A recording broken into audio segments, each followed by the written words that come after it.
The first week of school is a tough one to plan. I can honestly say, after 10 years of doing it, I don't think I have mastered it quite yet. But since I have some experience and most of it doing grade 1 and grade 2, I thought maybe I could offer some tips on what I do during the first week of school.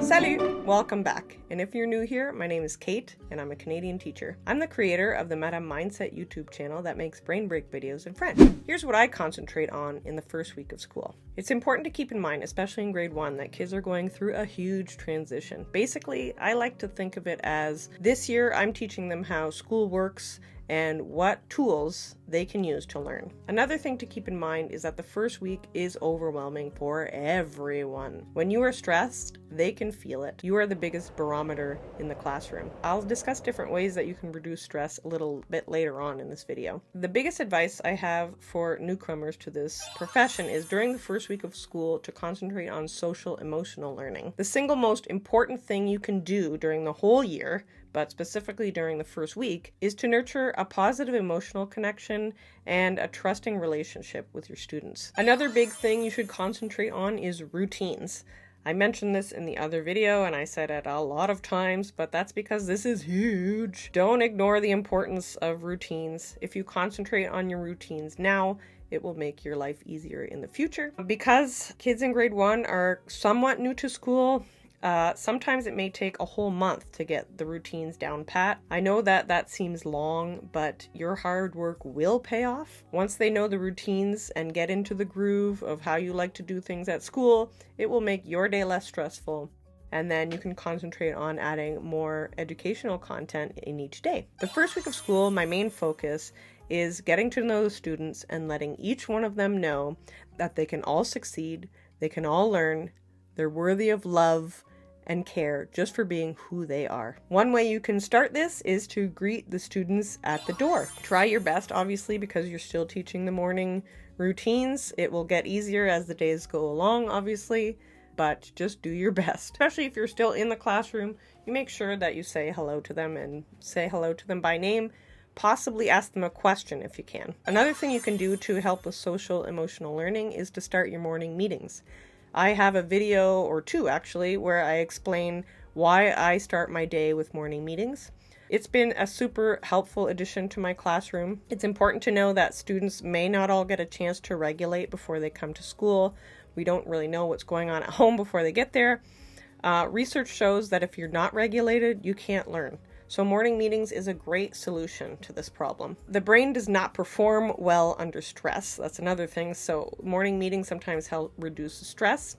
And another good solution for reducing stress is to exercise. This will get the blood pumping and help regulate all the brain function and improve the student's mood and improve your mood too, probably.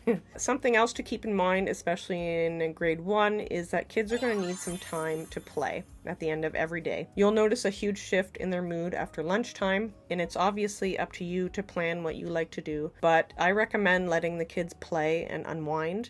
They're used to this in grade 1. In fact, that's what they think school is. That's what they've been doing in kindergarten, a lot of.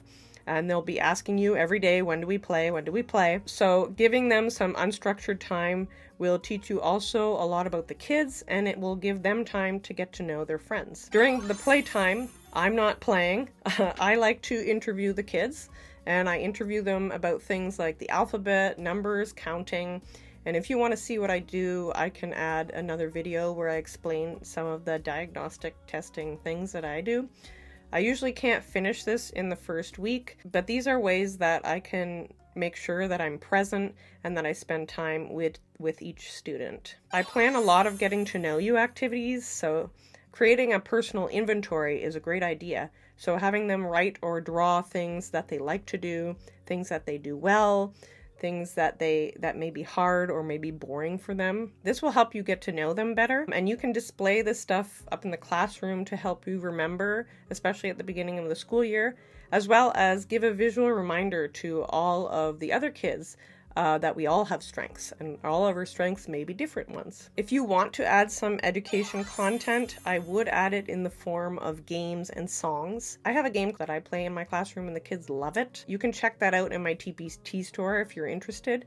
I would use the ones that I have on numbers or letters, or maybe the back to school vocabulary. I might introduce a center that we would be doing often, like Write the Room. I have a good one on the colors and the numbers, and I would probably start with something simple like that. Something that maybe you don't think of, but I like to do this, and it's not always required by schools, but is to practice the fire drill. I like to do it so that I'm ready for the surprise when the first one happens, and it reduces my stress knowing that the kids already know what to do. We've practiced it before the first practice one. And just a little funny tidbit, one year during the year when one of the Minion movies came out, we practiced the fire drill, and I pretend to do the sound of the bell, but all the kids were going.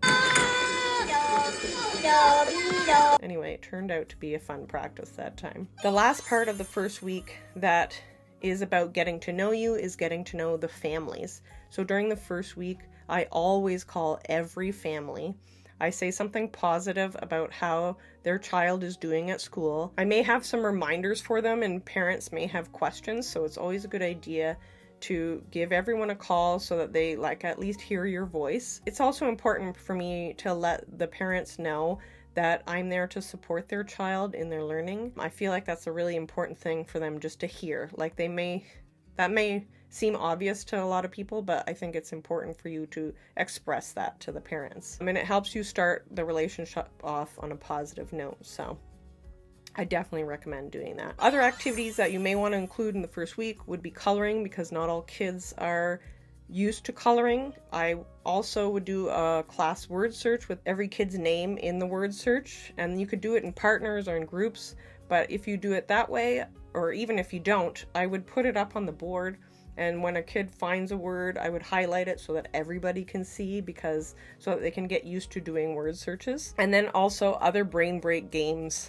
where you're actually playing a game where you're actually explaining the rules and you're all playing it together. So you're all having fun, you can sing, you can dance. These are all great ideas for keeping the first week light and fun. The last thing I want to mention is that it's super important for you to take care of yourself. Your well-being is almost a prerequisite to helping your students develop resilience. You can't pour from an empty cup, so here are a couple of my suggestions. Set up your school routine, so getting your clothes ready the night before, making your bedtime earlier if it's late, which brings me to the next one, which is get a good quality sleep. This will help you be better able to think and stay calm during the day. Prepare healthy meals, or if you have to eat out, choose food that will help you prepare your body for all the stress and all the work that you're going to be doing during the week, because it's going to be a higher level than normal. Make sure you have a bottle of water, which I wish I had with me at the moment so I could have a sip. It's going to help you keep you hydrated and help you be better able to use your brain power, make better decisions. You might want to practice some mindfulness, so maybe do a mindfulness exercise from Headspace, or go out for a walk, or spend some time in nature. Those have all proven to be beneficial, even if it's for a short period of time. And the last one I'm going to mention is exercise. I'm a huge advocate for exercise. I will be making a separate video about all the stuff that I learned this summer about the brain and learning, and a huge part of it is exercise. I'll get into more details later, but it is super beneficial, even if you do a short little bit. Get your blood pumping, get your heart rate up. It should help you sleep better. It'll help you think better. I could go on, but I should probably stop there. So all in all, there are probably a lot of ways to get the first week done. This is kind of what I do. I focus on these things.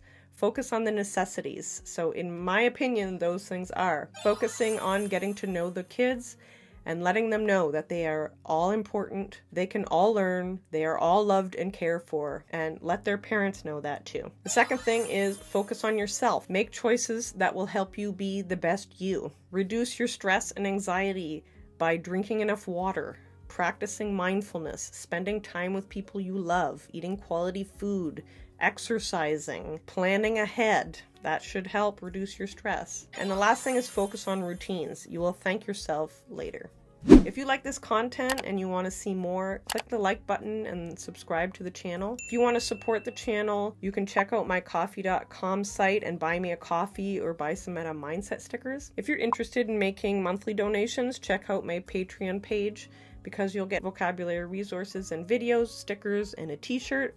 This really does help out the channel, and thank you so much to anybody who has already donated and contributes. I really do appreciate it. It helps me make more awesome videos and spend more time doing those awesome videos, and I love doing that, so thank you so much. Another video about what I have been reading this summer will be coming out shortly, so keep a lookout. Good luck on your first week of school. You have done a lot of work preparing. And like I said before, the first week is hard. When you're doing hard things, you are never alone. You've got a lot of people behind you and supporting you. Family, fellow teachers, educators, friends, coaches. These people are all there to help you be the best you because they love you. You're improving every day, whether you realize it or not. Keep working hard, and if nobody's told you yet today, you are amazing. Thank you so much for watching. À la prochaine.